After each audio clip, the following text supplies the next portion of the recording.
டேய் Arjuna, sir school மதியமே முடிஞ்சது. ஏன்னா சாயந்தரம் வீட்டுக்கு போவாங்க சுத்திட்டு இருக்கேன். போவோம்பா. ஏன்னா பள்ளிக்கூடத்துக்குலாம் மதியம் விட்டாங்க, படிக்கத்தானே லீவ் விட்டாங்க. படிச்சா இல்லையா? படிப்போம். டேய் நான் ஏத்தலாம் பேசிட்டு இருக்கேன். நாளைக்கு ஸ்கூலுக்கு போடா, பெரம்படுத்து உன்னை பின்னிடுறேன். நாளைக்கு ஞாயிற்றுக்கிழமை. படுத்துறேன். உன்னை சொல்லக்கூடாதா, உங்க அம்மா அப்பாவை சொல்லணும்டா. டேய் உங்க அப்பாங்கடா?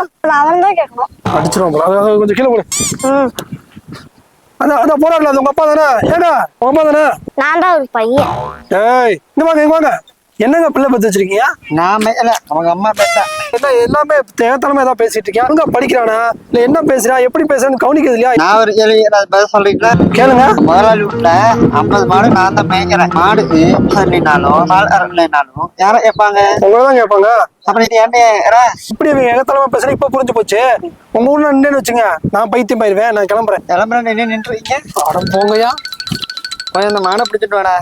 அது என் வேலை இல்லை. பாப்பா மறந்து